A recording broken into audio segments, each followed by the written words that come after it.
বরিশালের মেঘনা নদী সহ অভ্যন্তরীণ নদীগুলোতে ইলিশ ধরা পড়লেও সেগুলো আকারে ছোট। বড় ইলিশ ধরা না পড়ায় ইলিশের দাম কমছে না বলে জানিয়েছেন ব্যবসায়ীরা। এ বিষয়ে আরও জানিয়েছেন সাইফুর রহমান মিরন।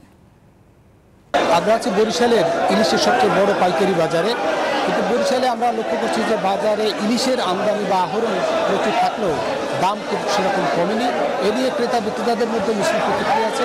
ক্রেতারা বলছেন যে আগের চেয়েও দাম ক্ষেত্র বিশেষে বেশি, কিন্তু বিক্রেতারা বলছেন যে বাজারে ইলিশ থাকলেও ইলিশের আকার ছোট হওয়ার কারণে বড় যে ইলিশের দাম আসলে কমেনি। তবে আগামী যে কয়েকদিন আছে সিজন, অর্থাৎ এই মৌসুম, সেই মৌসুমে হয়তো ইলিশের আহরণ আরও বাড়বে এবং সেই ইলিশ যদি আসে তাহলে হয়তো ইলিশের দাম কিছুটা কমবে। আমরা যদি একজনের সঙ্গে কথা বলি যে ইলিশের দাম আজকে কেমন, ইলিশ তো আসছে মোটামুটি, ইলিশের দাম কেমন এবং ইলিশ এলসি বন্ধ, তারপরে দাম এত বেশি কেন? ইলিশ মোটামুটি আমদানি আছে, দাম তুলনামূলকভাবে কালকে চাইতে আজকে কম আছে, 20-25 টাকা কালকে চাইতে আজকে কম আছে। এলসি বন্ধ, তারপরেও দাম বেশি।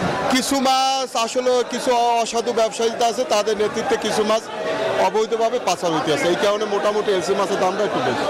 আগামী যে কয়দিন আছে মৌসুম, সেই মৌসুমে অবশ্যই ইলিশ আরও বাড়বে এবং সাগরে বা ট্রলার গেছে, সেই ট্রলার বোঝাই করে অবশ্যই ইলিশ চলে আসবে, এমনটাই বলছেন।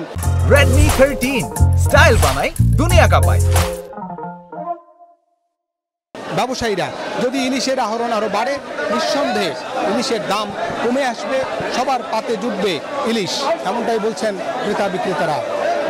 এই ছিল বরিশাল থেকে ইলিশের সবশেষ তথ্য।